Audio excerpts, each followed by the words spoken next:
really needed it. So, you feel me? Big Yab.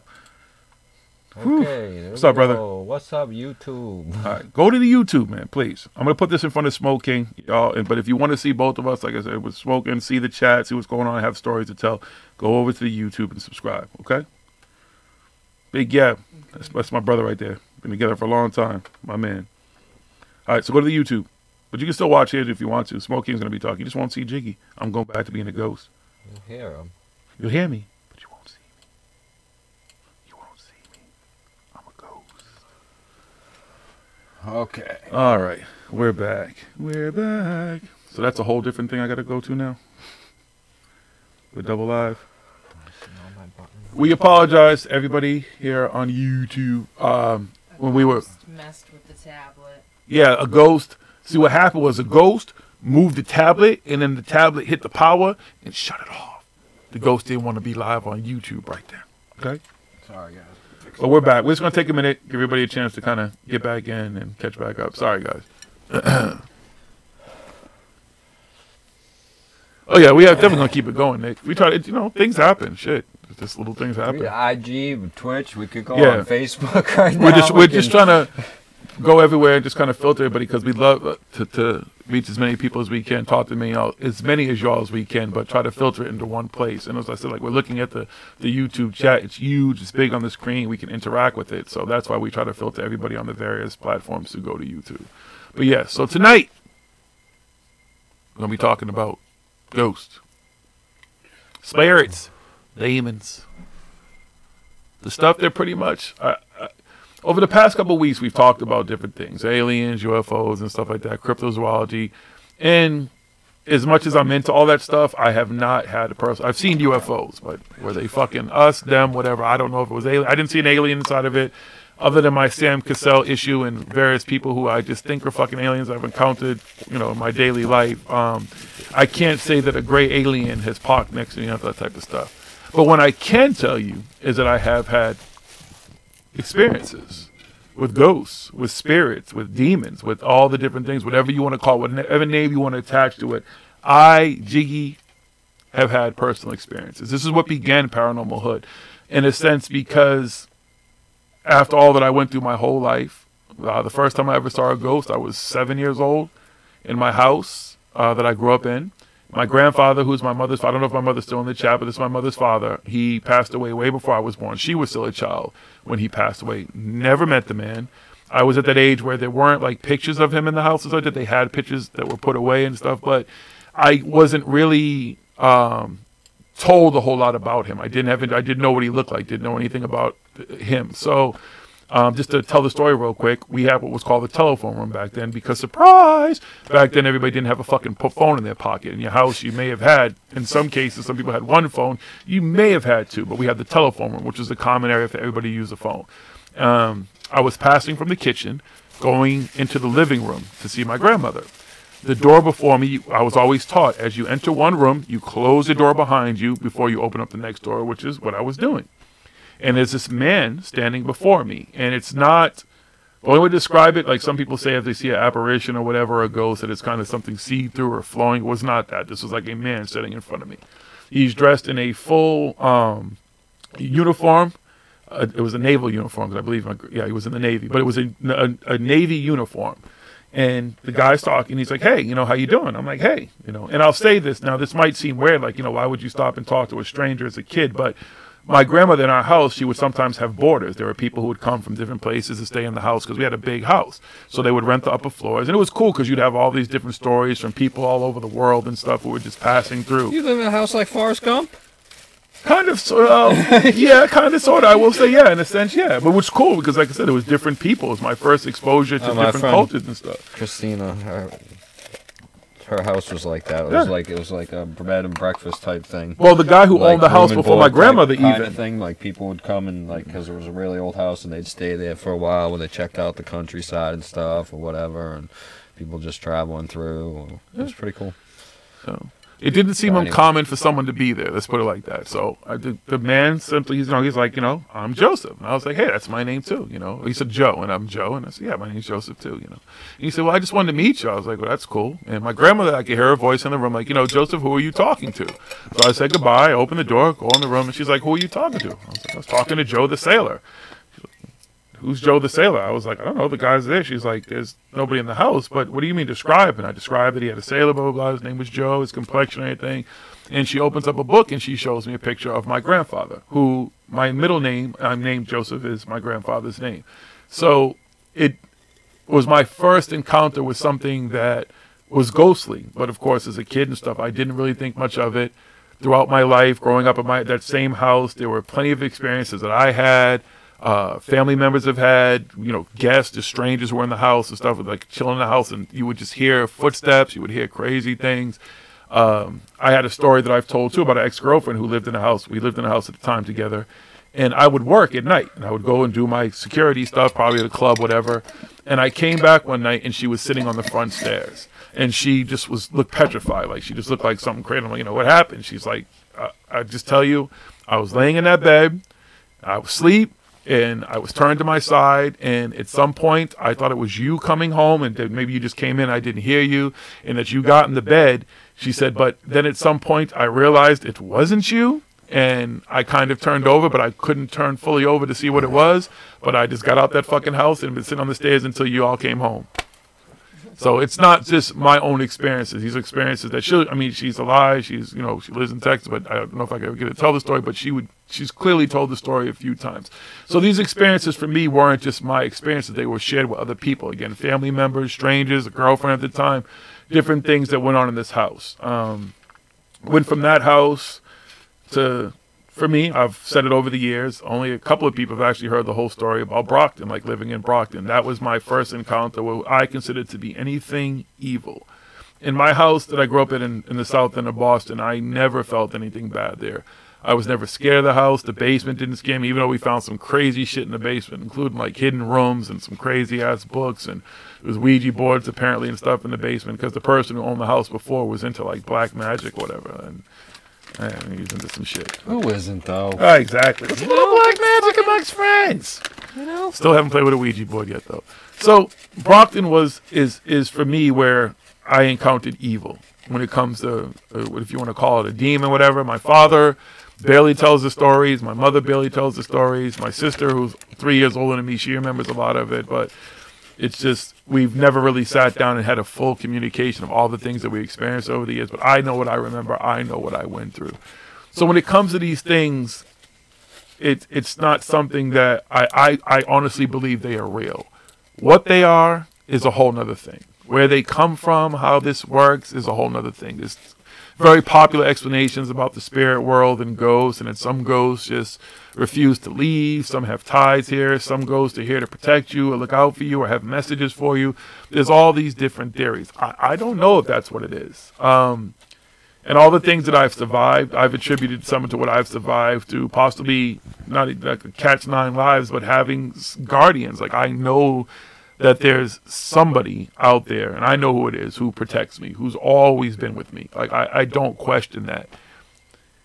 How do you show that stuff to other people? How do you make people understand your beliefs and stuff like that, like what you've been through, I can't really say on that one. It's top secret, fucking classified. Is G16 classified? G16 classified. Hush, hush. Can't say anything about that, But, yeah, that's the thing. There's no there's no way to prove your experiences.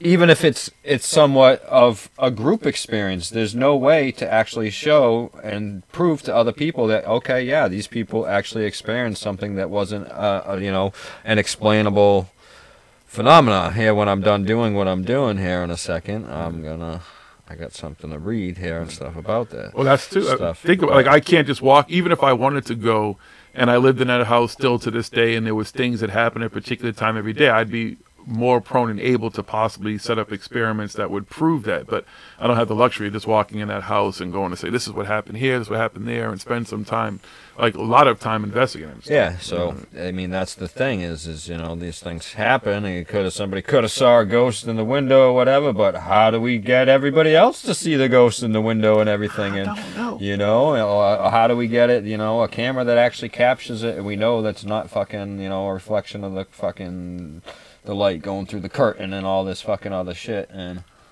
I just know it's real for me. You know, again, if I didn't think it was real, I wouldn't have, you know, the stories that I have. It's the one thing and all this stuff that I don't question because it's personal to me. It's kind of what set it all off.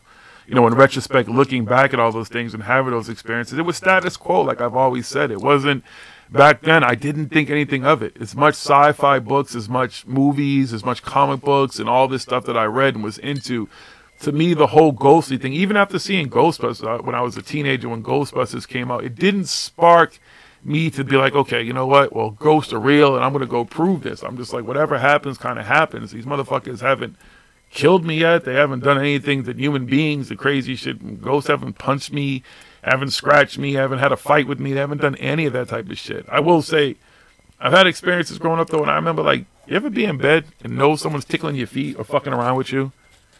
I would there was just occasions I would just wake up in the middle of my sleep because something was fucking me. I was like, leave me alone. I'm trying to sleep. And then I'd be left alone. Seriously. You ever have that happen to you, though? Yeah.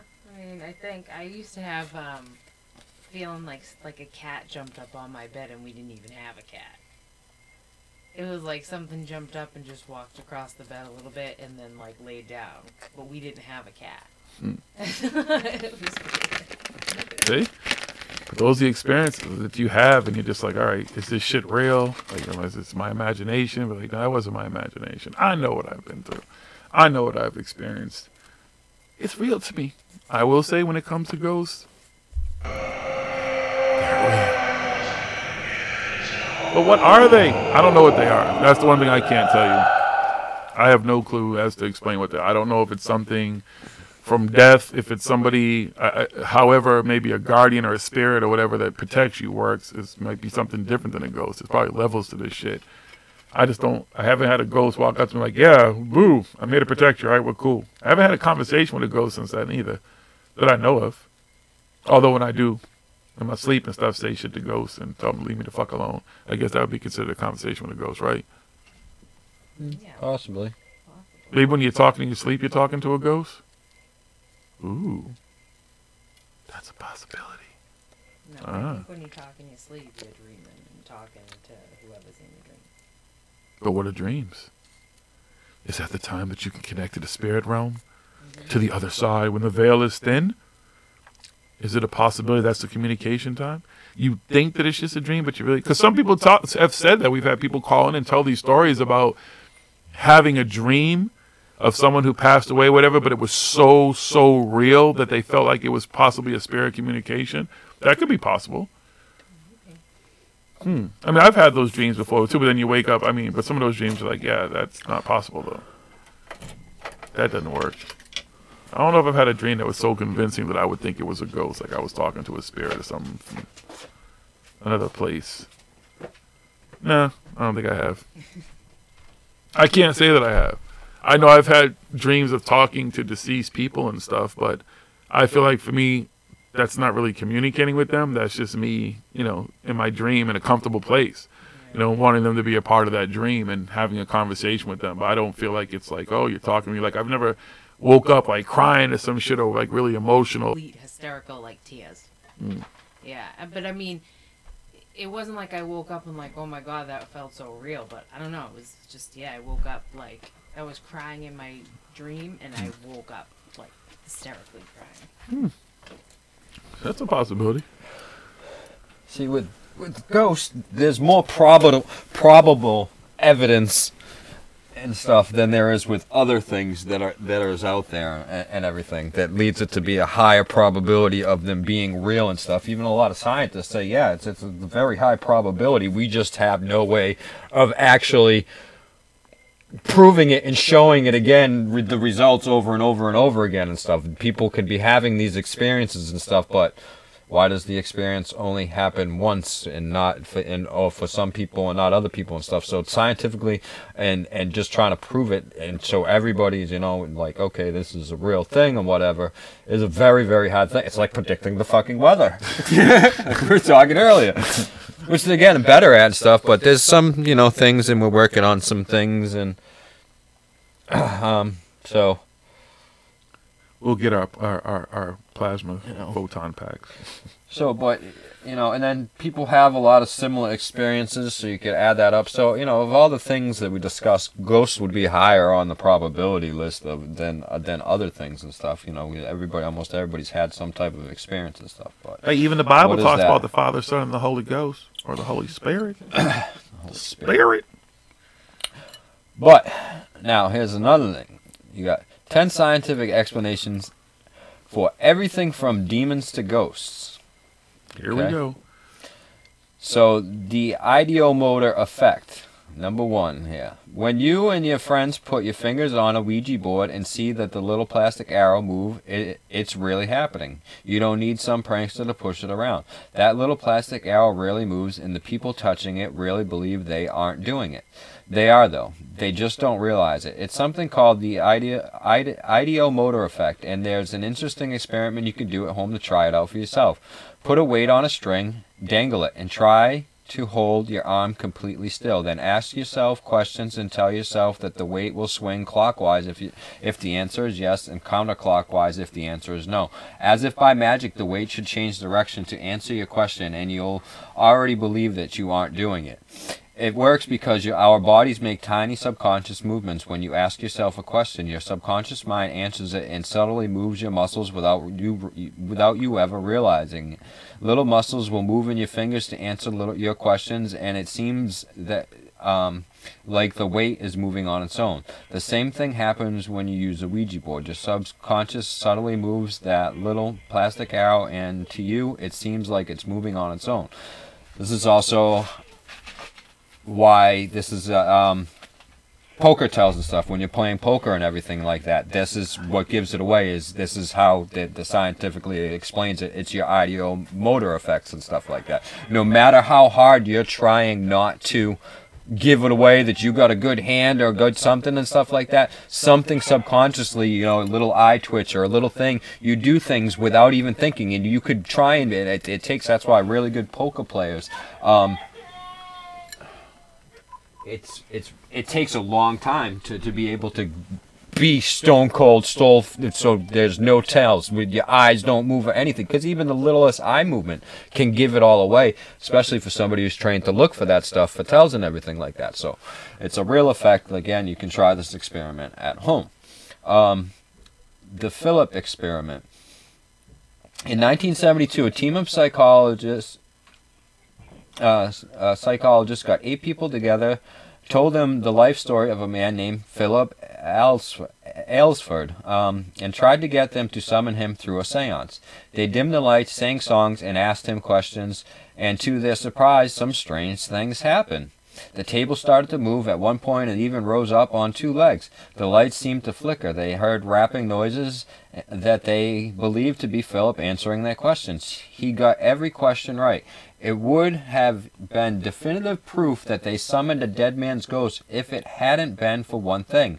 Philip Aylesford wasn't a real person. The psychologist made Philip up. Every detail about his life was completely fiction, and yet the group was able to convince themselves that they'd summoned his ghost. A few psychological tricks were at play here, but a lot of what happened was the ideometer effect.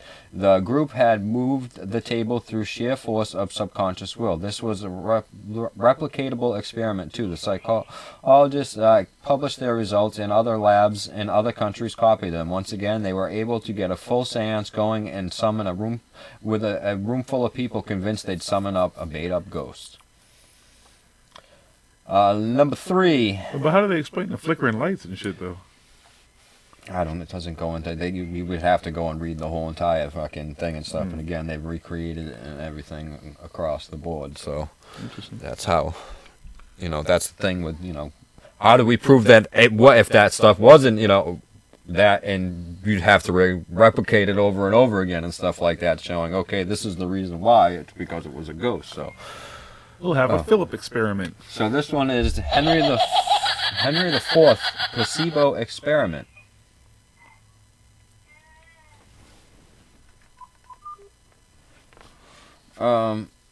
Demonic possession seem easy enough to explain. For years we've just misunderstood schizophrenia, epilepsy, and a wealth of other mental problems and convinced ourselves that people were getting possessed by demons. But if that's the case, what's going on with exorcisms? If all these presumed people were just schizophrenic, why were priests who were chanting in Latin able to cure them? It seems the answer lies in the human mind. In the late 16th century, King Henry IV hired a commission of people to run an experiment on women who claimed to be possessed by demons.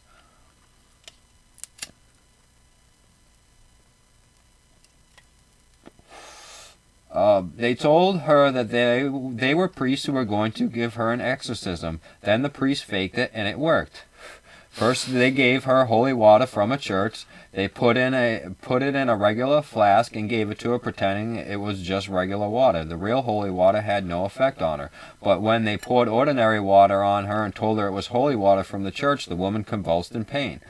Then they put a piece of iron on her and told her that it was a relic from the true cross. She started rolling on the floor in agony. They also read a book in Latin and pretended that it was the Bible. Again, they got her to freak out, even though they were really just reading Virgil's Aeneid. The woman wasn't necessarily faking her reactions, it's just all in her mind. And almost anyone can be convinced that this kind of thing is affecting them. More recently, a group of psychologists sat down with skeptics and tried to convince them that demonic possession was real. By the end, 18% of their subjects not only believed in demons, but were convinced that they had been possessed.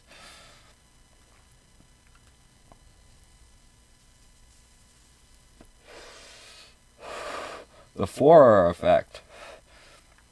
A man named Michael Galquin once ran an ad offering a free individual analysis of anyone's personality based purely on their astrological sign. All you have to do was send in your date of birth and he would return an insight into the person you really were. Incredibly, 94% of the people who signed up said that he described them perfectly, which is strange because Galquin sent exactly the same analysis to every single person.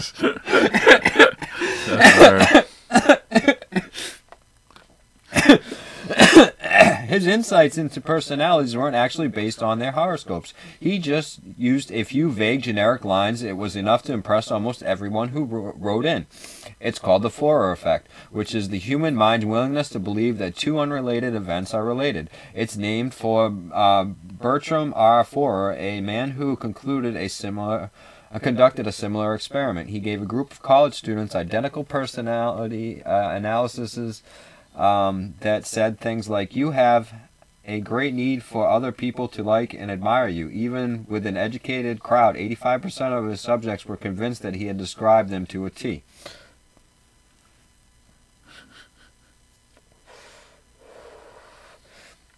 The next one, the false fame paradigm.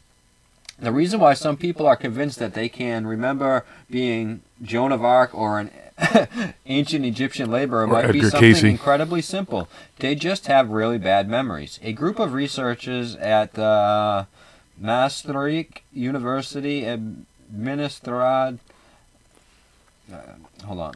I think that's a misspelled word. I don't know. The Maastricht University, then this should be, administered a test called the false fame paradigm to a group of people who were convinced that they could remember their past lives. The participants read a list of made-up names. Then the next day they read a new list with a mixture of famous people's names and the names they had previously read. The people who believed that they could remember past lives insisted that those made-up names were the monikers of famous celebrities. In other words, the memories of these participants were easily confused. When they couldn't remember where they'd seen a name that looked familiar, their brains would make up stories to explain who these fake people were. It's believed that the same thing is happening when they make up stories about past lives. Number 6, the feeling of presence experiment. Here's a weird experiment Here's a weird experiment with even weirder results. A group of scientists blindfolded people and had them stand between two robots.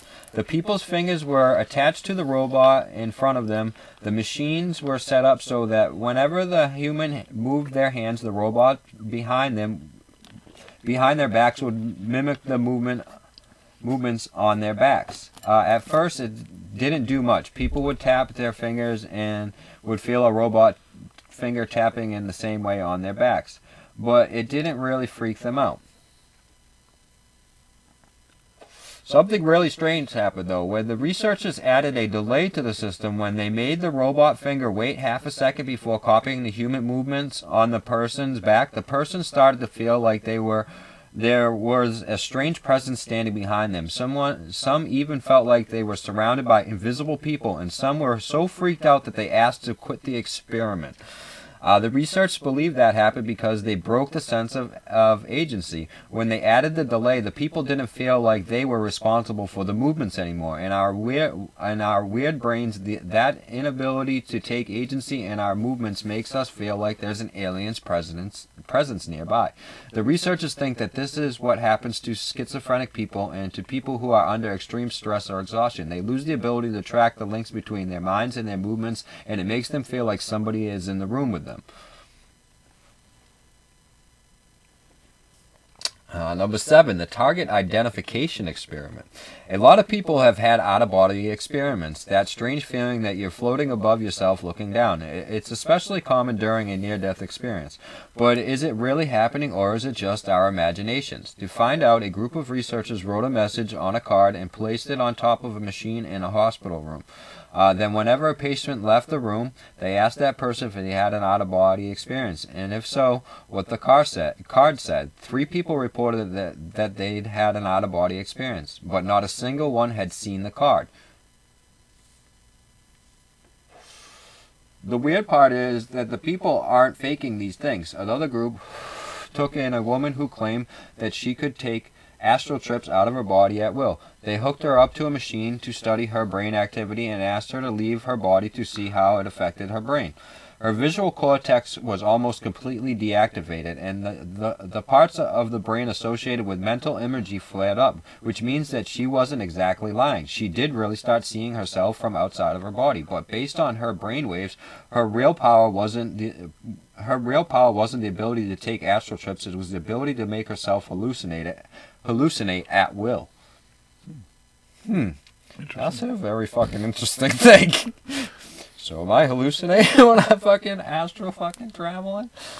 I'm gonna have to do some more research on this one. The grieving widows. Not everyone who claims to have seen a ghost is lying. Some people really think that they've seen dead people standing in front of them or have seen God come down and speak to them, and they're not always schizophrenic. It's something that's a bit harder to explain, but psychologists looking into the people who had these experiences discovered something very illuminating.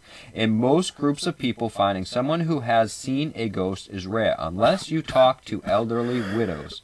According to a survey, nearly 50% of widowed elderly Americans have had a hallucination of their dead spouse. These widows are usually isolated in an unusual environment when it happens, and they're living through a period of extreme stress. Incidentally, that is usually the case when other people see ghosts too. They're almost always alone in an unusual environment and under extreme stress. Psychologists think that the real reason why these people see ghosts, it's not that the dead husband keeps dropping by to see their wives. It's just that extreme stress and loneliness can trigger hallucinations, and they wish that they were there stopping by to see them. The lucid dreaming test. The reason why so many people think they've been abducted by aliens in the night might be a lot simpler than you're imagining. According to one experiment, they are just dreaming it. Researchers assembled a group of 20 people who'd mastered lucid dreaming, the ability to control their dreams, and told them to run an experiment while they were asleep. When they'd taken control of their dreams, they were to separate themselves from their bodies and go looking for UFOs. Out of these people, 35% saw aliens come to their beds and try to abduct them. All they had to do was think about aliens, and their brains would play out an alien abduction story. It was enough to freak them out. It's believed that this is probably all that's happening to people who believe they've been abducted. They're dreaming. In many cases, abductions are likely just people struggling with sleep paralysis and a condition that makes you hallucinate that intruders are coming to your bed. A few hundred years ago, people with sleep paralysis would report seeing Catholic demons attacking them in the night. Today, demons are out of fashion, so people see extraterrestrials instead. Old eggs. All right, and the last one, infrasounds. A scientist named Vic Tandy had an experience while working in a factory that was said to be haunted. He was overcome by a sudden chill and a sense of gloom. Then out of the corner of his eye, he spotted a gray figure watching him. The whole experience was so freaky that it took him a while to work up the courage to look. When he did, the apparition had disappeared. Most people would have run for their lives, but Tandy is a scientist, and he tested a theory. He was fairly sure that this weird experience was caused by infrasound, sounds with a frequency lower than the human ear can hear. He shut off a fan they believed to be making a noise. Sure enough, once the fan was off, every weird paranormal experience in the factory stopped. A few years later, some researchers followed up on Tandy's theory by having people roam through winding passageways with some of them well, and infrasound was ringing, and some without the noise. The people who heard the sound felt the temperature change, and in some cases saw weird apparitions appear, but those who didn't experience the noises didn't see anything. That's at least part of the reason. The most likely reason that Tandy saw a ghost is just that people told them the factory was haunted. Of every cause that's ever been linked with a weird paranormal experience, the most common explanation is just that people were expecting to be freaked out. That's why when you go to these places that somebody told you is haunted, you're expecting it to be haunted. Preconceived notions and stories stuff like that you've already heard that have been regurgitated 1,000 times. That's one of the problems with validating shit that's already happened. Like even some of the stuff that we've done, like even if let's say spirit boxes, any form of spirit communications actually do work, right? Because you're looking for something, but you're getting something else, a lot of people may not even be paying attention to a ghost that has been there or something that's been there before the stories. Take any one of these places that people constantly go to, and I won't say any names, but let's say that before something bad happened, maybe something worse happened, or maybe there's just somebody who spent a long time in that place and they just loved that house or loved that property, that's where they hung out or whatever, and they just spent some time there. That's a possibility too.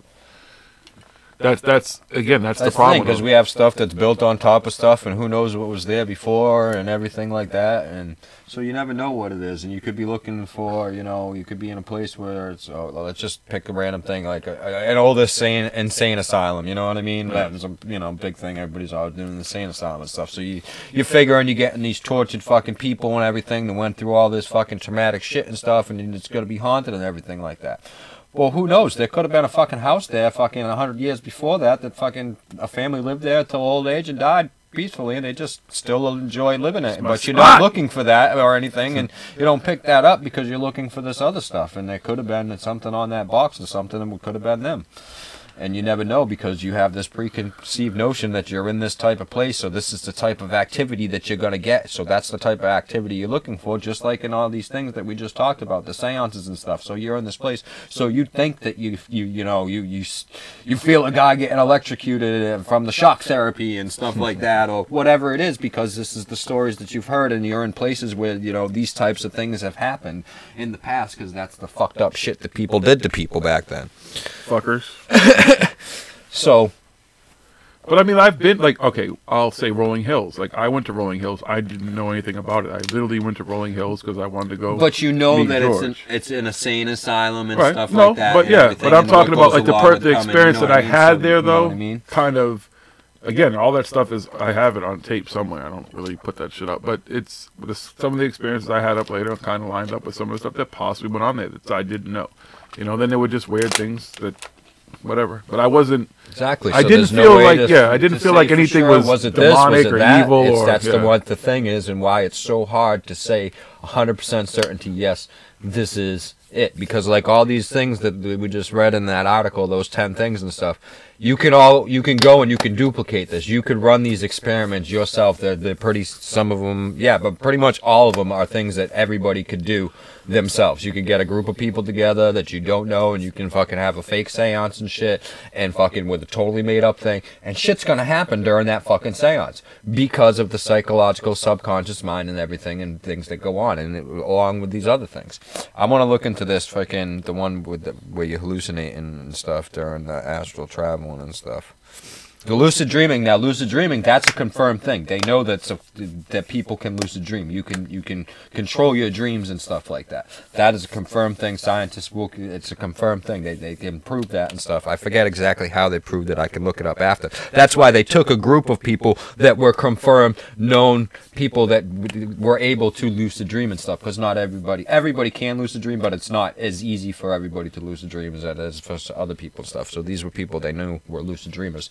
And they had this experiment with the alien thing, and 35% of them thought they were fucking being abducted and shit. Even though they were lucid dreaming, controlling their dreams, they still had in their psychological mind and stuff like that, fucking the effect on their mind of thinking aliens, they still thought that they were being abducted while they were lucid dreaming, when at any time they could have stopped that because it was a lucid dream. I don't think So I've ever see been how- abducted. See how the mind works? I mean, there's all kinds of tricks and stuff. They even had shows on TVs and stuff like that, how your mind plays tricks on you. When you look at certain pictures and stuff, and you look at things from certain angles and with certain sounds coming in, and it's totally different. But then you take away the sounds and you move the thing over to a different angle, and you're like, that's not what I just saw at all.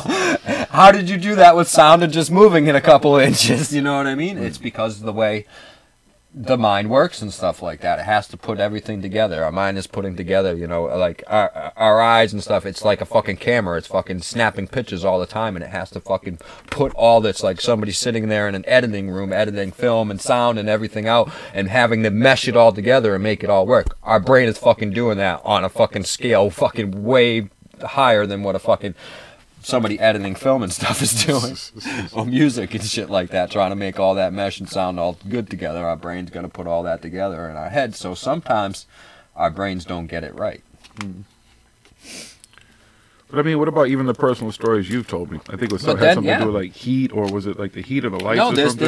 there's stuff that where it's like, where there's things and people, a lot of these things, that's why I'm saying this, out of all the stuff, ghost, paranormal activity like this would be a higher probability on the scale of all the things that we talk about and stuff, of, you know, being a possible thing, something that we'll be able to confirm before we might be able to confirm other things and stuff like that.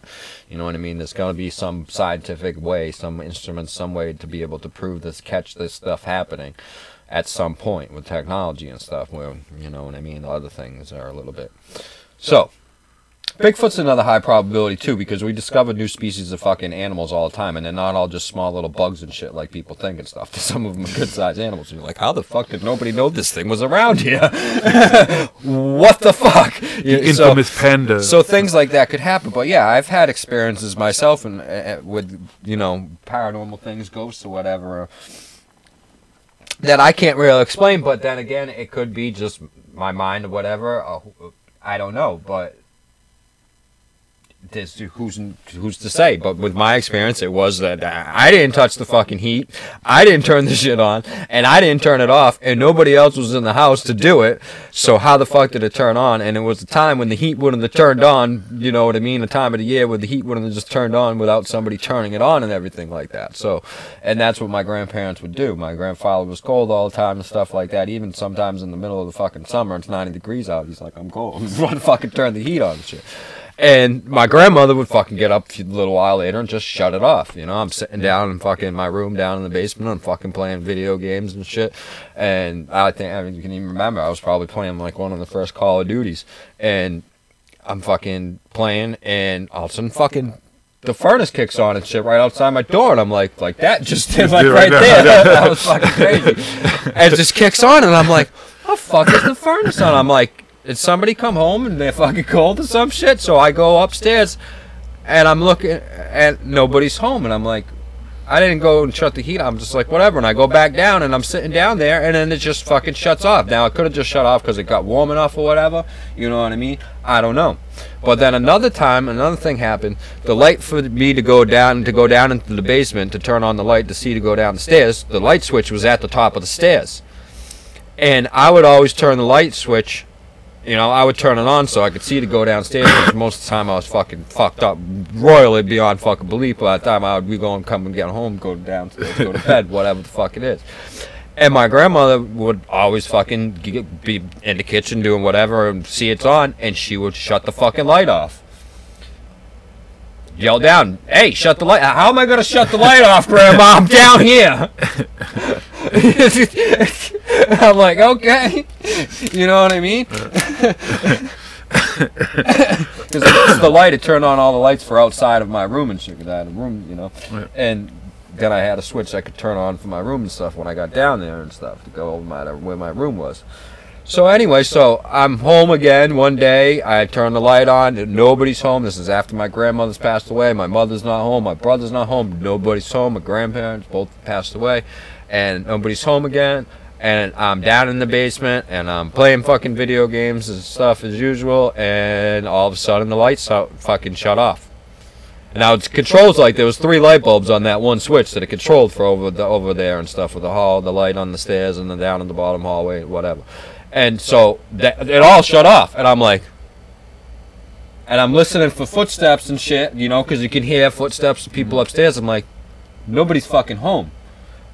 And I go over and I go upstairs and I go to the switch, and the switch was down. I didn't touch the switch or anything. I just looked at the switch. There's enough light at the top of the stairs when the door's open and stuff. You could see the switch right there. And I looked at the switch, and the switch was down. And I'm like, who the fuck shut off the switch? And I walked around my house. I didn't hear anybody. Nobody's around. I went in every room and stuff like that. And I was like, okay, that's pretty fucking weird. I'm like, all right. So, and I went back over. I turned the light back on. I went back down the stairs, and I went back to doing whatever. That's it.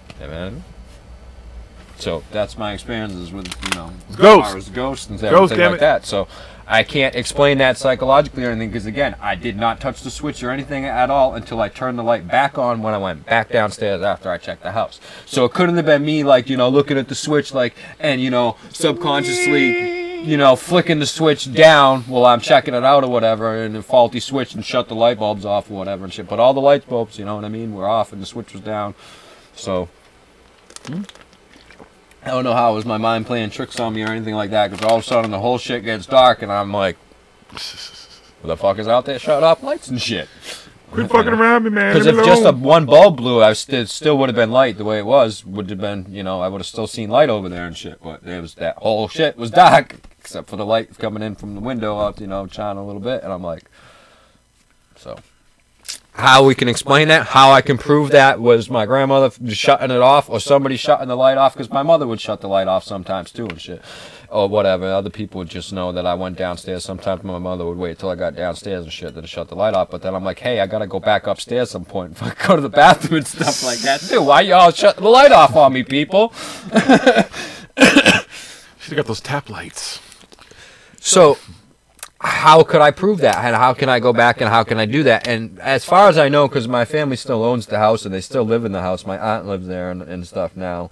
My fucking crackhead cousin sometimes, so I don't know if I'd fucking believe anything that he would say of anything. But nobody ever really said anything else after that. So I lived in the house with my grandparents the longest out of everybody and stuff like that. I don't know, besides my mother. Maybe you're the trigger object. But my mother never said anything or whatever either and stuff. So I don't know. Again, maybe I was a trigger object and stuff. I don't know if somebody shut the heat off because, again, it could have just gotten hot enough that the heat thermostat shut off itself. But who the fuck kicks on the thermostat in fucking May when fucking nobody else is home and I'm downstairs playing fucking Call of Duty? Ghost. And the other time when the light shut off, I was playing Tiger Woods. I got a really good fucking memory and shit, so like I know like all the little details and stuff that was going on. Ghost. So,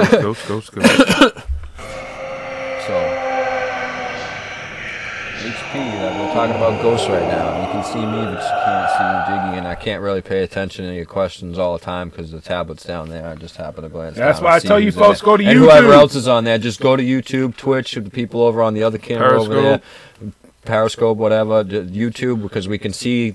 I'll show you. We can see YouTube up on the big screen TVs. We can see the chat and stuff everywhere and everything. So, but we're just talking about ghosts. Are they real? Watch the power button. Any experiences you might have had with a ghost and stuff? Let us know. That's what we're talking about. How can we prove ghosts are real? Anybody have any ideas? How do you, I can't really say because it's, because I can't put my ideas out there. G16 classified. It's kind of classified. They're penning and stuff. I can kind of put out there. We got to have somewhat of a device that can capture stuff, but without capturing other stuff in so many words without giving too much of it away. You know what I'm saying? Yeah. It's got to capture what it captures without capture what it's not supposed to capture. Without it's not supposed to capture, without, you know what I mean? So... And we also don't want to detain ghosts. We don't have to go. And that's police. the thing, because there's so many different things. Now, okay, you have visual ghosts where people just see things. Then you have things where my experience where things are actually, and other people's experience where things are actually, say people see things moving, or light switches being turned on off, heat being turned on off, things like that. Doors opening and closing, and sometimes it can be wind and stuff like that, open windows, whatever, small currents. I mean, the smallest little draft through a house. But there's, ways to explain it. But then there's other times where you can't explain. So there's different types of ghosts. So you got to figure out what kind of energy and what kind of stuff would be doing that. How are we going to capture that energy and stuff? Because we got to figure out what kind of energy it is first. So then we got to have something that can scan types of energy. What are we picking up? Eliminate all the other fucking shit that we know what it is and stuff, and then isolate that. And so, yeah, I mean that's just my ideas. I mean I'm just ghostbusting it right now. See me out in my fucking garage, fucking Ecto 1 covered up, fucking sparks going and shit. It's alive! And all of a sudden, anybody see that fucking little teaser for that shit?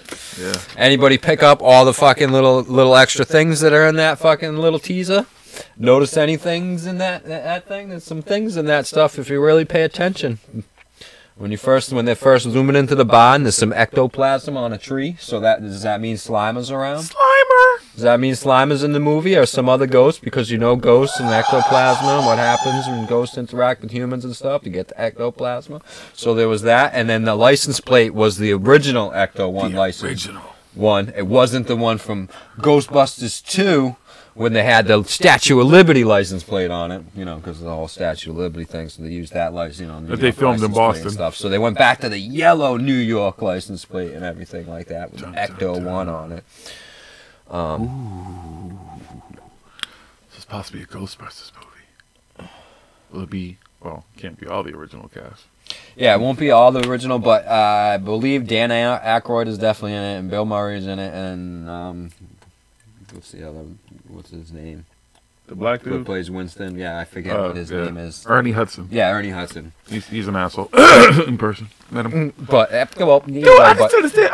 As far as I know from an interview that Dan Aykroyd did with Dan Rather towards the end of last year and stuff, and he was talking about it, and he couldn't say much and stuff because he was like, the person is right and everything, and we can't give it away and stuff because then they'll know everything about, a lot of, giveaway, and he wouldn't give away, but he said there's a really good story that they're working on and stuff, and the cast is going to be there and everything, and it's going to work out, it's going to be in the original universe, and he praised the new one. the hell and stuff said it was good, but you know, that's their universe and their thing that they did and everything. They're all talented people, whatever and stuff. But it's, you know, not everybody's Ghostbusters and their cup of tea. I mean, it was, you know, it's just, it was okay, but they just tried too hard with that. Worked it, son. They just tried to, they just pushed it too hard. They just should have just, you know, they overworked it. What, you ran out of Instagram time? That's the end of Instagram. Woo! We're still live on Periscope. Hi, Periscope. Y'all can go over to YouTube too. It's a better place to chat. So, you know, spirit boxes and these things that it's not. You can't go back into the building later on and get the fucking spirit box to fucking say the same exact things or similar, almost similar things to it and replicate it. So it's just not something that is a viable fucking piece of evidence. Unfortunately, you know what I mean. You got to be able to get something that is replicatable and something that's more conclusive than this to actually be like, yeah, this is fucking solid evidence and proof. And you have to be able to isolate and be able to eliminate all the possibilities that what could have fucking caused whatever came up on that spirit box and stuff like that. You know, or what made this lights blink and stuff when this thing beep on these other things here and stuff when they went off. Or kill batteries. They love to drain the batteries. All kinds of things that could you know, make these things light up. So you gotta eliminate. You gotta get some Ghostbuster tech in here. We need fucking some backpacks and ectoplasm and fucking rays and all this shit. But we don't want to capture ghosts though and keep them. We just want to have a conversation with them. I don't want to interrogate them either. Because you see what happens when you capture too many ghosts. That doesn't work out too well. Then they escape, and then you have a whole lot of ghosts flying around the city, acting foolish. Yeah, a lot of those was like poltergeists. Poltergeists are the things that interact with everything and, you know, kind of be more scary. They'll throw shit around, you know, push things and maybe like, break things. You know, break things, whatever, supposedly, you know. But again, how do we prove that? And then there were demons. I don't know. What can we do to, you know, how do we make this?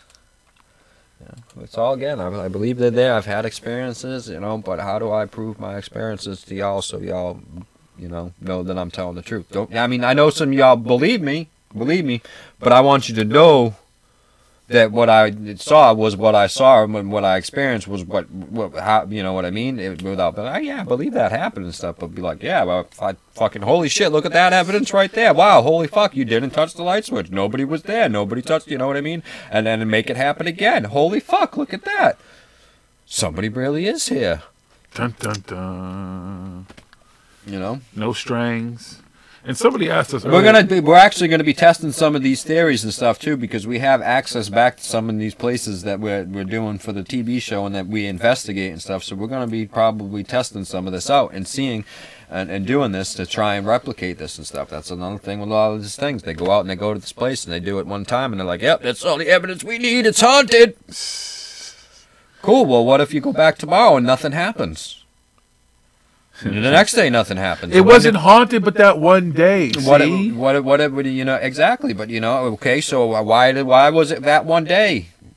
And then, oh, well, now 14 days later, or 17 days later, or 6 months later, and all of a sudden it's again. So what is it that, you know, and how do we catch that? How is somebody going to be there? You know, some 365 days. I know there's some shows and they do 48 hours and everything, and, you know, I mean, but I don't know. That's what we're working on. How do you? I think we need to start investigating places outside of the fucking box too. Oh, yeah. I mean, yeah. Well, no, I mean, besides that, I mean, out there in general and ghosted. I mean, everybody's going to cemeteries and fucking jail and prisons and insane asylums and stuff like that, and morgues and murder houses and stuff like that. But what about the little old lady and guys who lived out in the countryside and passed away or whatever, or, you know, the random places and stuff, and where all these things are, you know, they go to battle sites and war memorials and things like that and everything like that. And yeah, I still want to go to the spot where the Titanic sank. I mean, yeah, I guess it's more likely to have something happen in those places or whatever, because there might be more of that type of energy, but we don't even know what type of energy we're looking for to begin with. It's negative energy. Scary. That's what I mean. There needs to be a lot more research. A lot of people just going out there and looking with their eyes and listening and stuff like that, but not actually, you know what I mean, using anything else. Nobody, you know, I'm not going to say any names of any types of certain instruments to be scanning around with and stuff, because don't want to give too much stuff away, but you know what I mean. They gotta really think outside of the norm on these things, because these things are not normal. Just saying. I just want to find some ghosts and talk to them and show y'all them, and maybe they'll talk to you. That's all. I definitely believe, out of all the stuff that we talk about, it's one thing that I definitely believe in. Ghost shit. That ghost shit, fucking spider, a bat, fucking, a girl would fucking sit on the stairs for the front of the house for you. Hey, there's some guys who would too. The wrong shit. I was just about to say, some guys might sit outside of the house for seeing something in the house like that or whatever for a couple hours, waiting for somebody else to get home to do something about something that might not be able to have anything to be done about. Or whatever, whether the case be a fucking ghost, a bat, a demon, a fucking boogie monster, a fucking whatever the fuck you want to call them, or whatever. I had my bad experience in my house. I didn't wait outside. I called the police, and then he told me that, okay. I went back in the house. The bat was locked in the bedroom anyways. I left. But yeah, women will think they saw all kinds of scenes and did all this kinds of crazy shit, and you're fucking talking like it's the biggest fucking spider in the world, or a ghost and a demon, and the whole house is fucking trashed and shit, and you go in and you fucking look around and the trash barrel's knocked over, and you're like, the fucking cat knocked the trash over. What are you talking about? Demons and fucking shit destroying the house and everything, and you heard some noise, and then you see the cat run through and it's got a bag on its head, and you're like, well, there you go. You've been sitting out here for 4 hours for me to get home from work? For this whole time, you know what I mean? It's a lot of times, and it's just that. Just like, yeah, I just heard the noise, and I just ran out of the house. I just didn't want to go back in until somebody else was with me. I knew you couldn't come home. You were working, so I waited here for you. Okay. She said something got in bed with her. Hey, even Smoke Queen says she felt like cats been on the bed and shit, so it's a possibility. Again, out of all things I believed it. I believe it then, I believe it now. Yeah. In that house, things happen, but it wasn't anything, again, it wasn't a scary house to me. There was nothing scary ever went on that house as far as the noises and stuff that happen. At this point, you just get used to it. You get used, and I know houses settle and all that type of stuff. I know those type of things, but that's one thing. When you live in a house long enough, you know your house. Like, you know noises and stuff, and that's like I'm sitting in my house like I know too. I know noises and stuff too, but that's the other thing. Like, Mom, all the time she hears like a noise, and it could be something outside, something whatever, and she's like, "What was that? Go check it out." And I'm like, "It's a noise." There's a billion possibilities of what it possibly could be. She's like, "It could be a ghost. It could be somebody breaking in here." I'm like, "They're breaking into a house with a bunch of lights on and stuff. People all home, cars in the driveway and everything." It's a ghost? Okay, cool. So what am I supposed to do when I go out there? Where exactly am I looking for this fucking noise in all the fucking possible places that it could have been? It came from over there in the other room. Okay, cool. Let me go look in the other room. I don't know. And I don't see anything, you know what I mean? Who the fuck knows what the noise could have been? I mean, there's all kinds of possibilities. Again, a fucking piece of paper that was sitting on top of the fridge, even though the fan's been on for the last fucking 6 months, because the fan in the kitchen, we don't ever shut off the fan in the kitchen. It's just always on, just all of a sudden blew off the fucking kitchen for some reason and made a fucking noise or something like that. Shit like that happens all the time. She'll freak the fuck out. Like I'm serious. Like she thinks that fucking somebody else is in the house. There's ghosts and stuff. She'll hear stuff going on, and they're like moving around, and they're like it sounds like in the attic and shit. And fucking, I'm like, well, for one, there's a fucking cross vent up there. It's a little windy upstairs, so some shit could be blowing around or whatever. And it's also the time of the year, unfortunately, fucking mice come into the fucking house and shit like that. But we got cats, keeps them out of our fucking part of the house and shit. They're in the attic or down here in the basement and shit. There's mice down here, shit. But that was all these old houses. Listen, I thought I had a ghost flusher. Turned out to be the cat.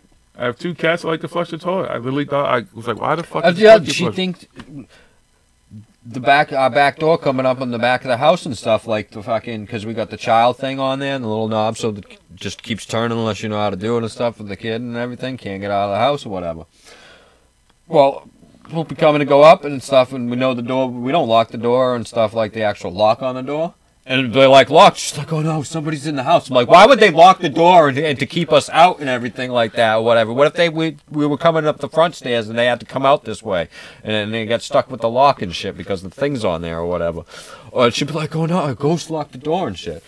I figured it out. I watched the fucking cats one day. The cats reach up and they scratch and they like stretch and stuff, and they play with the thing on the knob on the door, and he hits it. And I went over and I started doing it, and if you hit the thing right, it will move the lock and it locks the fucking door. So she thinks there's a ghost in the house or something fucking crazy like that. It's like our minds instantly jump to those things out of all the possibilities, like the video that we did, the Joan of Arc. You guys can go and look for it after and everything. Search on YouTube, Joan of Arc versus infinite possibilities. There was infinite possibilities for all the decisions of all the reasons why Joan of Arc made her decisions and stuff, of what the little signs that she said were signs and stuff. There was a sword in the field. Of why these things were there and stuff, and what her perception of these things were, and her, out of all these possibilities, what it was, and she led herself on this whole fucking big thing that she went on and everything like that. And that happens to people all the time. It's because that's what they want to believe, because that's what's there, and our subconscious mind is way more powerful than our conscious mind and shit. It fucking does things all the time, makes decisions for us all the time that you don't even fucking know you're making. You don't even know you're breathing right now, but your subconscious mind is making you breathe right now. All keeping your blood flowing and everything, all these decisions that your brain is making for you all the time. My hand's moving around right now. I'm not even thinking about doing this right now. I'm just doing it on my own. We just fucking do that shit on, it just happens. All kinds of shit. It's just programmed into your brain. If you have kids, watch kids and stuff. Do certain things around your kids, and then watch how quick they pick it up, and they're programmed into it and doing it without even knowing that they're doing it. It can, with your friends, anybody, you can fucking literally program into people's minds and stuff, anything that you want. Our mind is like a computer, fucking programmable fucking computer. Like, it's really easy to code. Not like an actual computer, and most people, need to learn how to code it and shit like that. But to fucking get people ideas into people's heads and stuff like that, and then to get it out of their head is another thing. It's in the back of our heads all the time. We have it in our heads and stuff, especially when you're in the paranormal field, all the time, to be thinking ghosts, thinking Bigfoot, thinking aliens, thinking this and thinking that, and all that stuff, because that's conspiracy. What we're in and what you do. And so you gotta make sure you keep a level head. Be objective.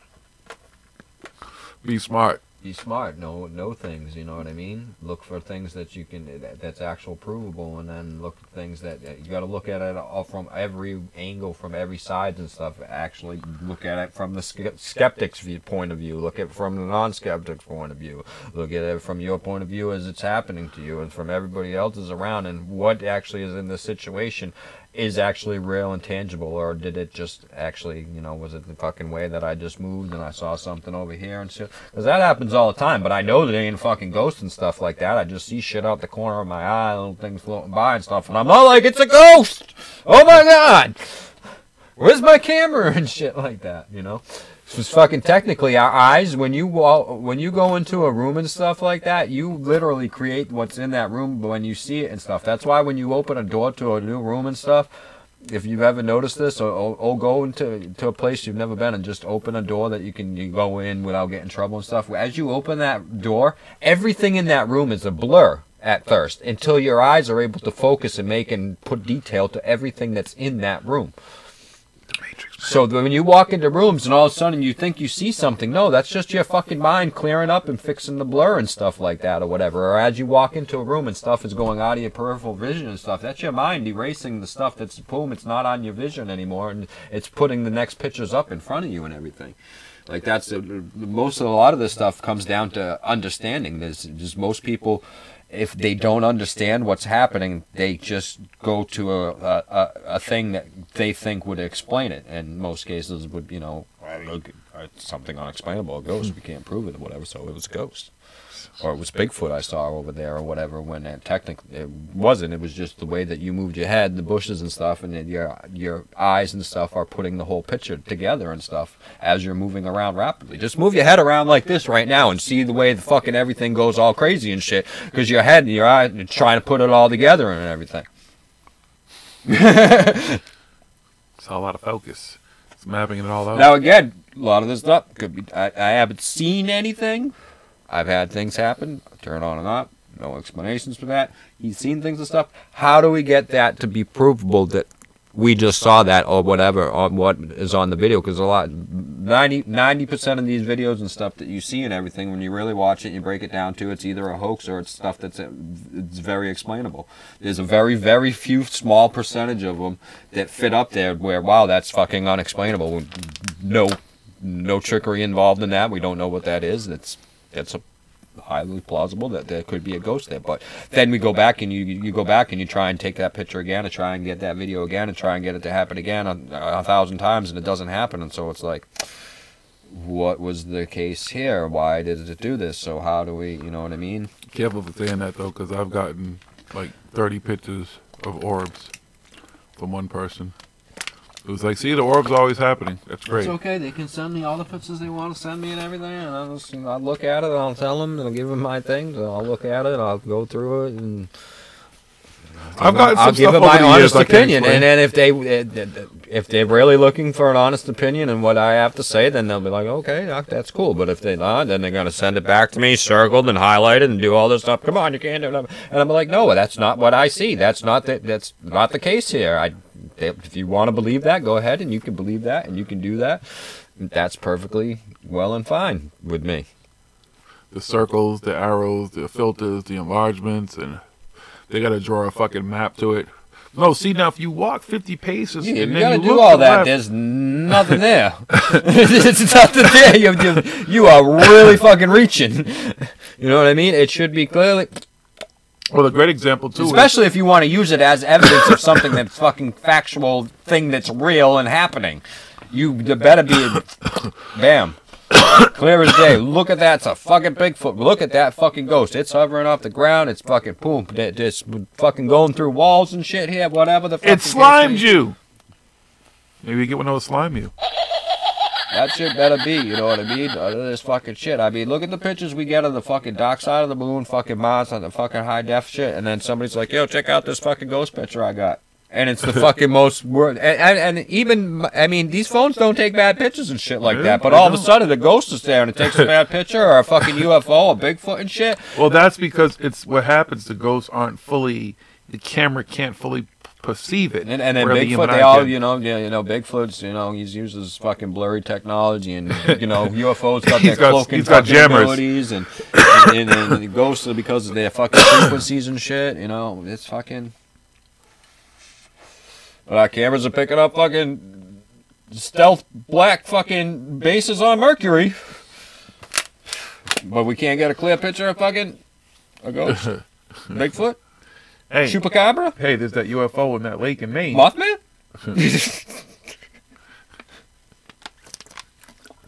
That's hilarious. That fucking river is just really, it's not more than fucking Dude, really said, yeah. It's not more than 10 feet deep in the middle, and it's like, average maybe 5 feet across. Little ass UFO. That ice is probably, I think the kayaker guy said that the ice is probably maybe about 6 to 8 inches thick itself. What fucking whole entire UFO under there. Maybe they're little people. Little green men. Yeah. Little small UFO, so it's not as, It's probably actually a ghost portal. That's why it's spinning. Yeah. It's a portal, and that's where the ghosts come through. Yeah. That guy in the kayak that freed it up is lucky he didn't get sucked in there, over the fucking Smurf land or something. He'd have ended up in Land of the Lost. Smurfs. That's what it more looks like. As you've seen the new Smurf fucking movies and shit with Doogie Howser there or whatever. Yeah. I figured you got the grandkids, but the little ones. He's watched the Smurf movie and stuff. It's all right. She watches some movie where Smurfette dies or some shit, and then they all get around and sing, and then she comes back to life. Yeah. That shit. Yeah, the new one, like live band and live action, like Smurf thing, whatever. Oh my God. But anyway, so when they go through the little portal, it's usually in the water when they make the portal. That's kind of what it looks like. It looks like a portal like that because it's like a blue. I think that Scott C. Warren should go there and check it out himself. Just jump in. Just go right in there. Jump in head first. Fucking stop probing, sticking some sticks down to go in. Be a real investigator. I mean, fuck it. I know some people that scuba dive and shit. I can hook you up with some scuba gear, Scott. Oh yeah, absolutely. Yeah, I got family. I know people. Absolutely. Definitely know some people that can help you out with some scuba gear. But I believe he lives in Thailand or wherever the fuck he is. He does scuba diving and stuff like that. He does all kinds of stuff like that. So he should be able to do that. That'd be some serious investigating. Yeah. Get to the bottom of it. Get to the bottom of it, Scott C. It's not that deep either. You can pick that little UFO up. Get out there in the fucking real world and do it. Stop looking at pictures. Get out there. It's still there. It's still spinning, and it's growing. Is the UFO growing? Are they building a bigger UFO underneath that ice? Is that what's happening? Is that why it's getting bigger? Yeah. It really is. It's fucking huge now. It's fucking. I mean, if it was fucking bigger than a parking garage when it first was, people started fucking showing pictures of it, but now it's even bigger. Yeah, fucking crazy. Hey, they're here. The portal's opening up more. Cthulhu's gonna come through. It's a doorway to another place. See, when you Google the pictures of it and stuff, there's pictures of them all over the place. It's just this is the most recent one. Yeah, they're not uncommon. It's no, just that's what I said. I've seen little ones and stuff like that. I've never seen a big one like this up in. He's taking a story and trying to run with it. He just is. Look at all these. Looking all over the fucking place, dude. There's fucking UFOs everywhere. I'm trying to find the one where it shows that one fucking full size now.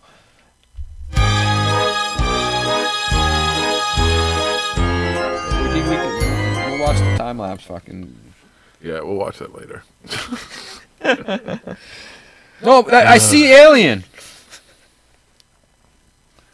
But yeah, you can go and you can. But that's a good thing. They got the fucking webcams on it now. They're live 24 hours a day streaming fucking this webcam of the spinning ice thing. I mean, I guess the city got some money to burn. They're putting up webcams and stuff. No, I think it's a private person who put it up and is doing it or whatever. So if it is a UFO, we'll get to see it take off and shit when it leaves, right? Absolutely. Absolutely. Yeah. You know, so maybe Scott C. Warren's right. Maybe this could be the real evidence. Maybe this is disclosure. We gotta call David Wilcock and everybody, get him on the case. Tom DeLonge. Get him over here. They found a UFO. What's up, Periscope? I see somebody chatting on Periscope. We can't see the chat. Can't see you guys from here. Go to YouTube, please, if you have anything you want to say. We can. Our YouTube live stream is on right now too, simultaneously. But the chat there is on a big monitor, 2 monitors actually in the studio. So that's the best place for us because we just can't see it. Sorry, you're on a separate kind of device streaming to you guys. All right. And we're talking about ghosts. And again, out of all the stuff that we talk about over the years, it is the most plausible. I know my personal experiences. I haven't had an alien come and kidnap me that I know of or any that type of shit. Time lapses can be blamed on liquor and just being tired as fuck and dreaming a lot, because that happens. I haven't seen a Bigfoot. We may have encountered one, but we didn't see it. I've had 2 experiences where it's plausible. Could have been a Bigfoot. The one we had out there in the Freetown Forest. And then when I was younger and stuff, I told you there's another place we can investigate and stuff that we used to go and we used to party and stuff. And we've heard them out there making some good down noises, running through the woods, thumper they call them. But also, my father and his friends and stuff back when they were young, this has been passed down in that area that there's a Bigfoot living out there and stuff. And that's how we knew it, you know, they call him Thumper. It could be other ones that have people in that area. Other people have heard them in that area and stuff. Something out there, and it's not a bear, and it's not something, you know. I haven't seen it, but I heard it. But it's plausible. Could be something out there. Again, they discover new animals all the time, and not just talking about little fucking tiny little creatures and stuff like that. Big animals. They find new species and species of animals all the time. There's millions and millions and millions and millions and millions of fucking probably billion fucking species of fucking creatures living on this fucking planet. I wonder if we get a hold of one of those glass tablets, if they actually can see ghosts. I don't know. That's what it is. I think they're just information tablets and stuff like that. That's all they have. You know, iPads. Yeah. We're going to figure out how to find ghosts and make sure that you know. But how come David Wilcock and them don't talk about Bigfoots and stuff being real and everything like that? They don't got no information on that. They'd have to ask the Maybe those are one of the 190,000 fucking beings that are fucking protecting the Earth right now. And well, John the Lear did system. say that Bigfoot comes from like Mars or something shit. like that. They're travelers. They come through portals and shit. So maybe that's what the water thing is. It's a water Bigfoot portal. Ah, that's what that shit might be. Have you seen a ghost? Do you believe in ghosts? I'm sorry, Periscope. I see you guys putting up comments. We can't see them. You have to go over to our YouTube live stream. There's a great chat there. It's very big in front of us. We can see it. We can answer it. So if you have questions or comments, please go over to ParanormalHooD Live Radio. Come over to YouTube. It's ParanormalHooD Live Radio on YouTube. We'll answer all your questions. We'll listen to your stories. It's funny, all these people who believe in ghosts, but not a whole lot of ghost stories. I hear them, though, when I'm out, when I go to events and stuff. You hear a ton of ghost stories. I mean, it's what most people associate with the paranormal. When it comes to the paranormal, that is the forefront of it, is paranormal investigating. Ghost hunting. Looking for ghosts. People do want to believe. I mean, it's something you want to validate your experiences. I get that. It's usually ghosts, and a lot of demon hunters out there. Oh, no, we've met some. Remember that dude? I got a few. You got with a flick of the wrist? Kills demons with the flick of the wrist. Fucking thousands of them. Just flicks his wrist. And demons gone. be gone. Yeah, demon be gone spray. And they were gone. Yeah, there's not a whole, I guess there are, well, there's a lot more demonologists and demon hunters now, and demon get-ritterers and demon expellers and shit. There's definitely a lot more of them. They have demonology classes and everything and stuff you can take and all that. It's gaining in popularity, but... See, I believe in the whole evil shit, too. I don't know if a demon is a proper word for it. I know I've seen something that we attributed to kind of being a demon. Even my dad, who doesn't like talking the stories about Brockton, or decided to say Brockton. One day I'm just going to tell all the stories. Maybe I'll do it live somewhere. I just think that human beings are capable of some real evil shit.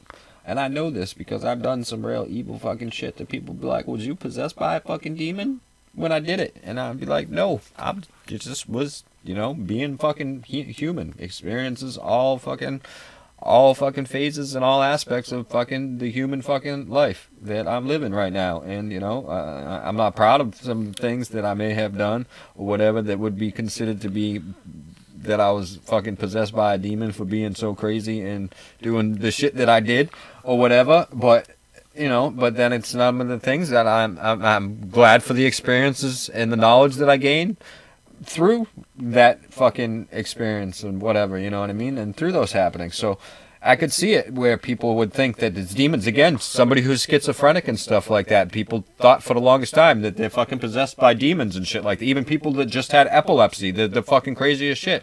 They say God bless you because they think that you were sneezing a demon out of you. When you sneezed, they would bless you because they thought that a demon came out of you. So wait, I never sneezed once. I always sneeze repetitively, like 4 or 5, So it 6, was a hard demon to come out. I don't know. I didn't fucking. We can look up the I whole got like thing, 9 demons. When I sneeze 9 times, there's 9 demons. I once sneezed like in like 20s, like in a row, like 20 something. But that's in a row. why, if I remember correctly, why we say God bless you after. I thought it's because your heart stops for a second. I think when you sneeze, they say it does something to your heart. I believe your heart stops for a second every time you sneeze or something, so they're saying it because it's like death. I could be wrong, too. Maybe on the dimension where I come from, the other jiggy dimension, that's true. Maybe in this one it's different. How can I prove that? Can anybody help me prove that I'm from another dimension? Anybody out there? And we have a way to prove that you another dimension? My energy and stuff, my aura, my field. I've been told it's off. Yeah, I've been told I got a different kind of vibe, man. I'm not the same jiggy as before the brain surgery.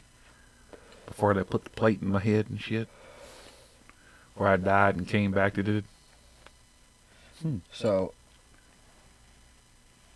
wishing someone well after they sneeze probably originated thousands of years ago. The Romans would say Jupiter preserves you, which meant good health to you. And the Greeks would wish each other long life. The phrase God bless you is attributed to Pope Gregory the Great, who uttered it in the 6th century during the bubonic plague epidemic. Sneezing is an obvious symptom of one form of the plague. An exchangeable term, Gesundheit, comes from Germany, and it literally means health. The idea is that a sneeze typically precedes illness. It entered in the English language in early 20th century, brought to the United States by German-speaking immigrants. So that's where that comes from there. But so I know I've seen something that where people thought that they were blessing you. Oh, there it is. Saying bless you would stop For the most part, various sneeze responses originated from ancient superstitions. Some people believed that sneezes would cause the soul to escape the body through the nose. Saying "bless you" would stop the devil from claiming the person's freed soul. Others believed the opposite, that the evil spirits used the sneeze as an opportunity to enter a person's body. There was also the misconception that heart momentarily stops during a sneeze. It does not. And that saying "bless you" is a way of welcoming the person back to life. Okay. Yeah, they say it just causes, when you sneeze, it suddenly causes a spike in the pressure in your body. Yeah, there's a spike in pressure, but it decreases the flow of blood to your heart. That's all. Does not stop though. So, we know sneezing is a reflex action, is most often a sign of something relatively benign, such as a cold or allergy. A sneeze can also be provoked by being outside in the sunlight or for smelling a strong odor. Still, we persist in the custom of saying "bless you" or "gesundheit," mainly out of habit and common courtesy. See, I knew that there was people that was a little bit of it. It was superstitious. So I don't die every time I sneeze. That's good to know. Yep. My heart doesn't stop like 90 times when I fucking sneeze. Nope. I get made fun of how many times I sneeze. People are like, how do you sneeze? I don't know. I just do. I rarely sneeze just once. Rarely. So, good to know. What's up, Alma? See, we learn something new every day. So you don't die, you don't become a ghost when you sneeze. That's good to know. What are ghosts? What are they? Where do they come from? Is it just residual energy that every now and then, are they just kind of a residual thing that's just been there? Like in the case of maybe your grandfather, because every now and then that light switch might just flick on because for some reason that's just an imprint that's left, you know what I mean? Is it necessarily his spirit or his ghost doing it? Or the heat or anything else, you know? Or is it just something that we leave kind of an imprint that's just always here? Like deja vus and different things that happen because those are just imprints of us being here. We're always here. We've always been here. We'll always be here in a sense. Our energy. Fuck that. I know what I've experienced. I know I've experienced some shit that it's not, it's ghosts. Whatever the terminology, whatever a ghost is, whatever that thing is, those things I've experienced happen. And the things, that's the thing too, as an investigator, you're right. Like being home, things happen, like the cat flushing the fucking toilet and stuff like that. And just paying attention, knowing that my cats are smart enough, like when that door they fucking play with the doorknob. They'll literally sit there and fucking fuck with the doorknob because they watch you do it. They know what room you're in, they're trying to open the fucking door and shit like that. So, it's not a ghost. I don't think there's a ghost in my house. I haven't encountered anything in the current house I am. So I'm saying, because if the premise is a ghost is fucking somebody who's died and everything like that, and people have died everywhere across this whole entire earth. There should be ghosts everywhere. There should be things everywhere. So why isn't there? What is it that makes these certain ghosts come back and everything? And why is it usually ghosts from fucking 100 years ago? Yeah. Well, that's not true. You have what's that guy's name that usually, but I mean, like in my case, you know what I mean. It's know, but usually, all right, I shouldn't say that. Usually, when somebody sees a ghost, it's the picture of a ghost. It's somebody wearing an old-timey 100-year-old fucking outfit or an old soldier or something like that. It's never somebody modern fucking wearing a hoodie and jeans or fucking something like that. You know even just think of like or a girl wearing a fucking juicy booty fucking. But even just all right, let's take something that's more recent. Let's even say 9/11, which is still 16, whatever years ago. That there's no one who's living, say, anywhere near there because it's that Millennial Tower, whatever the fuck it is. I think that's there now and all that shit. There's no one, right? There's no one saying, "Oh, there's ghosts." You would think that's such a tragic and amount of life. There's no stories of that, no nothing. I didn't see anything. I didn't experience anything. Oklahoma City, the bombing there, things like that, where people lose their lives tragically. Things, and nobody's saying there's no ghost here and all this stuff that's happening all over there. Are they covering it up? I think it's a cover up. They don't want people to know.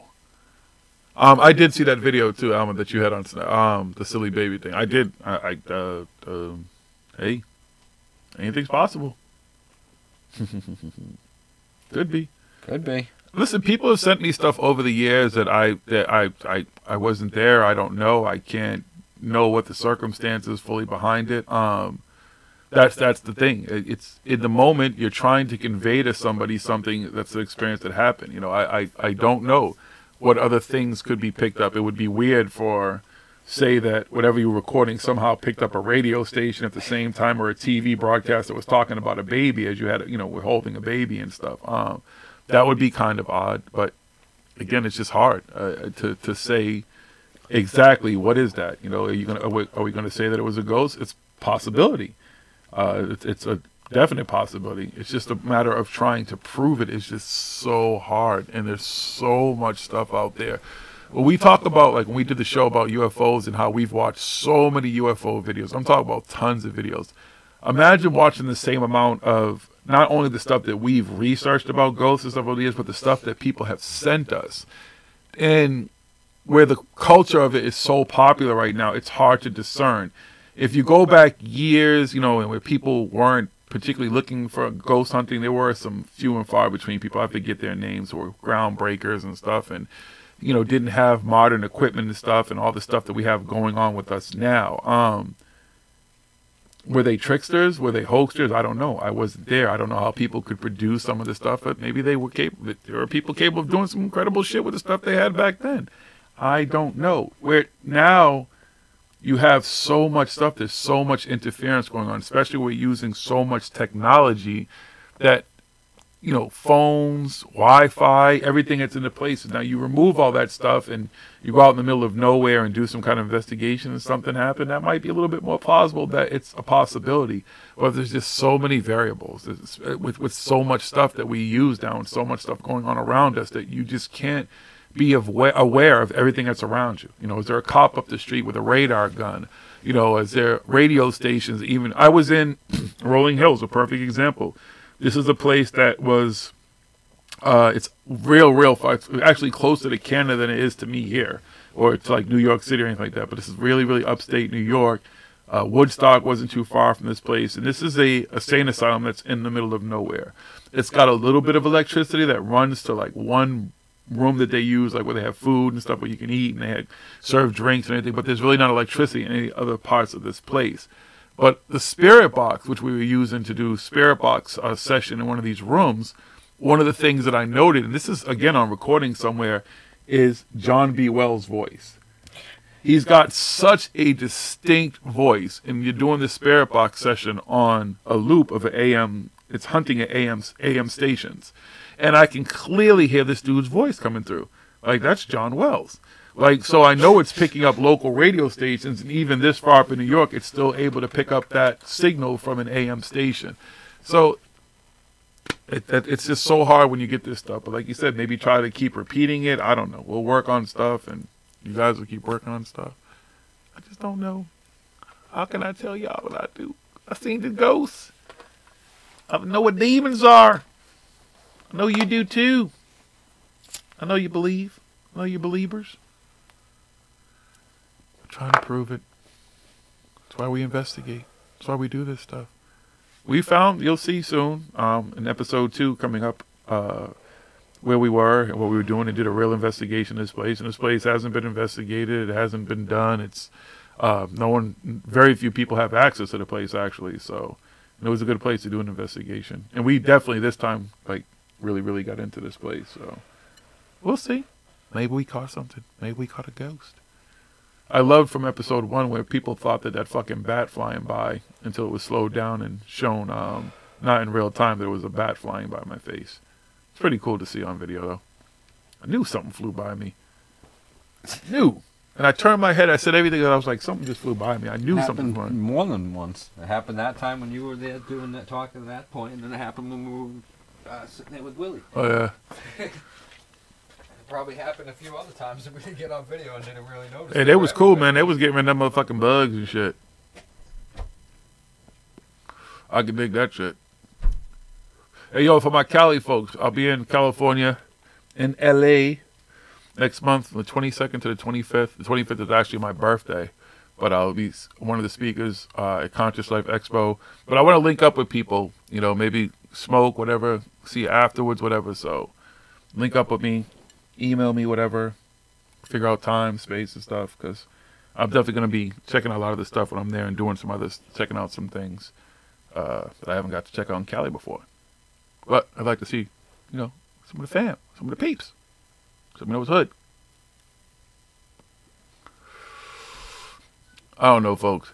Like I said, ghosts is really the thing that got me into all this is paranormal hood, but the paranormal is everything. Like, everything's paranormal, but it is the one part of the paranormal that I truly believe is real.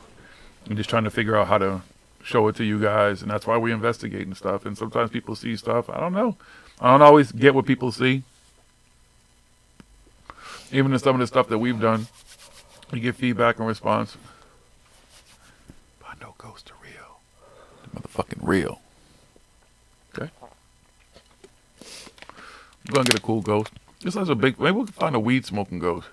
Maybe that's what we need to do. Go find Bob Marley's ghost or some shit. Maybe with some weed, sit down, and come talk to us. Maybe. Maybe we're doing it wrong. We need to find a ghost that's into what we're into. Oh, man. Anything's possible. I'm telling you, I just need to go to like a plantation, man. I'm just waiting for a ghost to call me like the N-word or some shit. Or like, what the fuck are you doing, boy? Or some shit like that. That would be real as shit to me. You know what I'm saying? Like, just go someplace where a ghost would actually speak that way and shit and like get some clear communication. Yeah. Good. I remember, who was it? I forget what they're called, but they were a paranormal group from Alabama. And they have this fucking, like, EVP of a ghost or whatever, supposedly, but you can hear it clearly. It's clear as daylight saying, I'm going to skin you alive.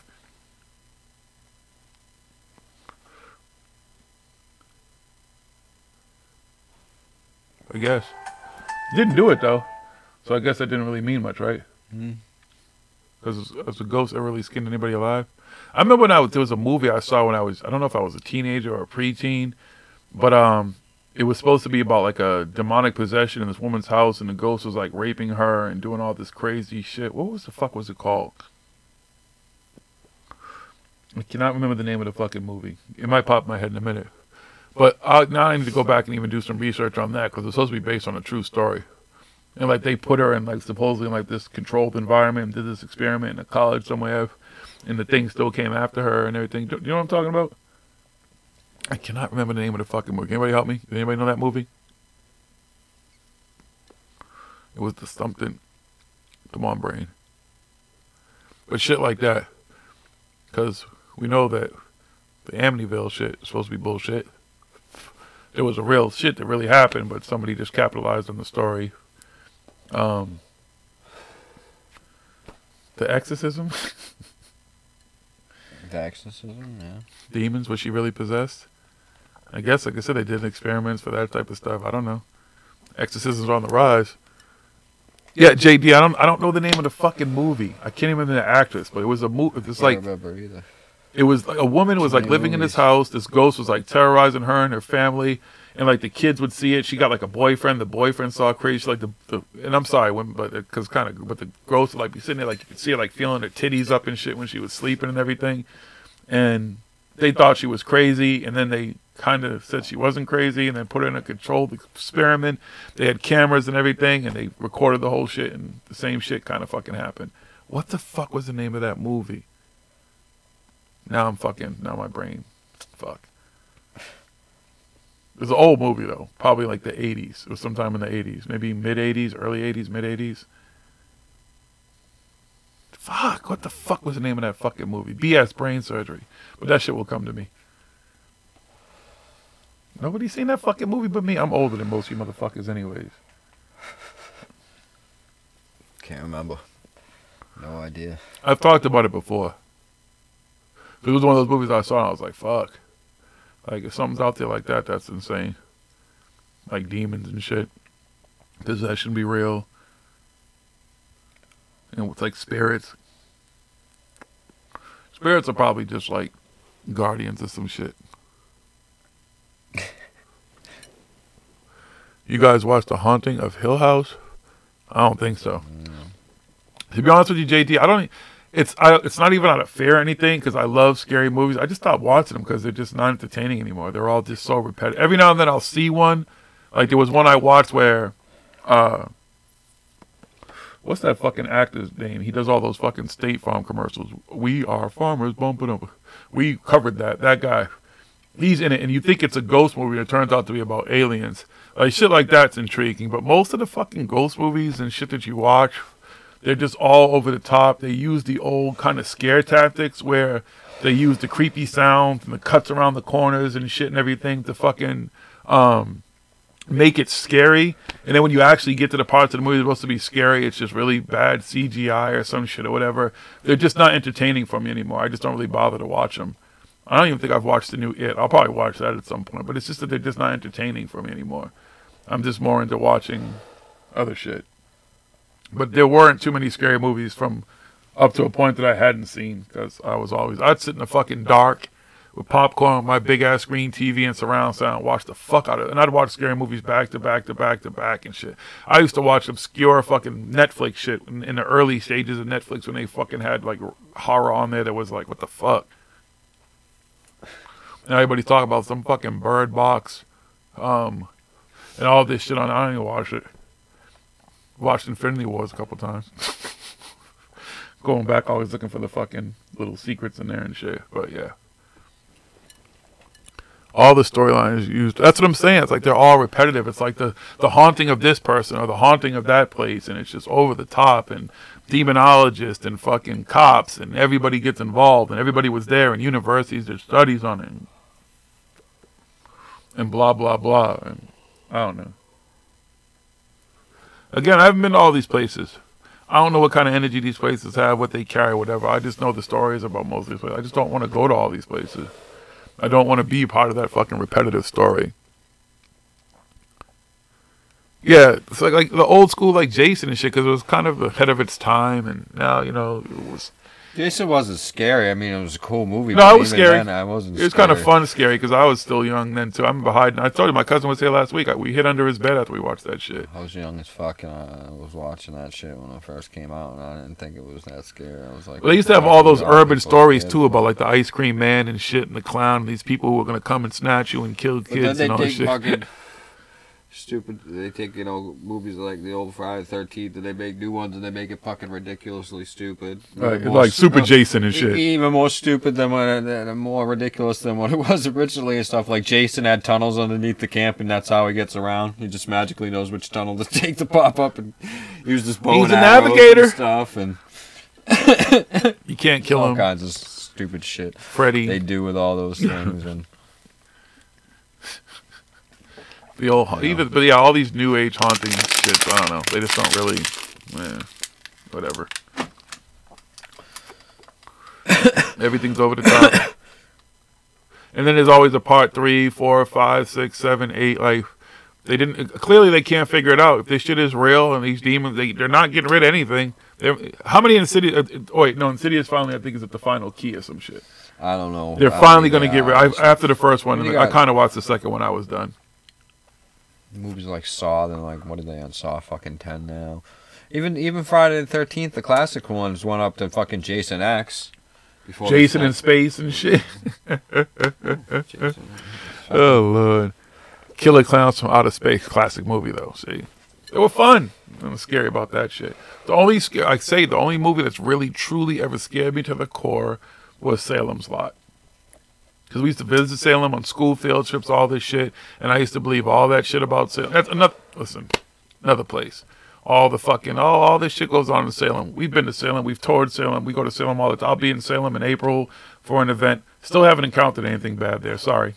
Haven't encountered anything. Except really cool fucking parties and shit at the fucking event. Yeah, everybody's making movies and scary movies and haunted movies and ghost movies. I hope they do. I can't wait for the new Ghostbusters. That'll just be fun. See, even Ghostbusters back in the day didn't make me want to go, like, put on a proton pack and shit and want to go find ghosts and capture them and shit. It just didn't move me back then. I didn't want to go fucking capture ghosts and shit. I just wanted a fucking proton pack. Oh, yeah, everybody wanted a proton pack. Capture your friend and shit. Oh, shit, my bad. Oh, his arm came off. I just wanted to blow shit up with a fucking proton pack. That was the only cool thing about the new movie. I wasn't all down for fucking catching ghosts and shit. I was just wanting to fucking have a proton pack to fucking play with and shit. Hey, the new movie, they had new tech. And Slimer was pretty cool, but like, what the fuck was Slimer? What the fuck was he? Because he wasn't a ghost. Like, what the fuck was a Slimer? The fuck was he supposed to Slimer be? was more of an interdimensional being. I think he came from another dimension, and that was what it was. Like, it opened up portals for all kinds of things. Well, there were spirits, demons, ghosts, little interdimensional demons like Slimer came through and stuff. I think it was kind I of was a say most hodgepodge. of those things would have been like demons or something like that. Like fucking, you know. Oh, maybe the guy was driving. No, because even he turned around and fucking got all scared because they're all like scary and mean and shit like that. You know? And then So I wasn't there a wouldn't say girl it was Slimer really- too in the second movie? I'd say they're more like demon busters or poltergeist busters instead of ghost busters. Because ghosts are supposed to just be like, you know, they just float by whatever you see. Yeah, because they didn't encounter other than Slimer, and Slimer wasn't really a the ghost. There only was one no that's- cool ghost. Yeah, he wasn't even really. I mean, like if he was a ghost of what? A fucking pile of shit. Maybe in the new movie they'll team up with the good ghost now. They'll form an alliance. Well, that's why I was saying, because I caught that thing, and there's definitely when you watch it, if you go watch the thing and you watch it, you'll see there's some ectoplasm on that shit and everything and stuff like that. So, Wait, Sigourney Weaver going to be in it? From Rick Moranis? what I got from, because I've been looking into it since I saw the teaser and stuff, because I've heard it, the rumors have been happening for years and stuff, it's supposed to happen and stuff, but the Dan Aykroyd interview with Dan Rathers was, he was saying that like everybody that's possible from the cast originals to be in it is going to be in it, and the only one who would be, what's his name there? Harvey Reitman, because he's deceased. Isn't that his name? Something Reitman. Harold Reitman. No, Harold Ramis. He was the original. He was the one. No, the camera Yep, just died, camera too. just went off, too. He was the original screenwriter, I believe, too. I think he wrote the. I don't know, but yeah. So. Yeah, Ghost. Egon is no longer there. So Yeah. Spangler. But a lot of the people's theories is what it is. It's gonna be there's a new younger ones. It's gonna be they think it might be Sigourney Weaver's son from the second one, Oscar. He might be one of them and That's stuff Bill like Murray's that. son, too, isn't it? Yeah, it'd be yeah. It's Yeah. oh, was it actually his son too, or he's because she was actually had it from another relationship or whatever. But so they think that it's gonna be some kids with them too. They're trying to like teaching the kids or whatever. That something happens and they got together with the group of the kids because they need to have kids because they're fucking old now and shit or whatever. Or something. Gonna pass the torch. That's what the thing is a lot of the rumors are and stuff is that's what it's gonna be. It's gonna be a little younger generation with the older generation and they gotta kick some ghost butt or something. Who you like gonna that. call? But it should be good. Should be good. You know, all the ghost movies and the movies coming out. I've been waiting for a new Ghostbusters movie to come out, and then when that other one came out, I was just like, They filmed that shit in Boston. it wasn't even in New York. Nope. You know how many times I saw the fucking Ecto fucking Walk through the set. driving around and shit and seeing fucking shit and everything, and I didn't actually walk through any of the sets where I'd drive by it or I'd see the thing on the back of a flatbed or parked on the street and everything all over. I don't know who the fucking fuck they city. thought I was, but they let me, my friend, and his two fucking kids. We walked right into the set, stood there, watched some shit, and then fucking went and ate in Chinatown. Because they filmed that shit in Chinatown. The old Hollywood KTV was supposed to. I know exactly where they filmed it. I used to do security in that place. The only place in my life I've ever done karaoke. Once. I've only done karaoke once. Ironically, 'cause I like to sing, but only once. Yes. But that's it, folks. The last blunt has been smoked. We've talked about ghosts, ghouls, demons, all that type of stuff. We out. Catch us next week. We'll be back. Make sure if you haven't subscribed, subscribe to our YouTube channel. You never know, we might go live for the next show. So until then, tell a friend, be a friend. Peace and love. We out. Good night. Y'all still here? Peace. Y'all still here? See y'all watching. Y'all still here? Good night, Periscope. Hey, folks on Periscope.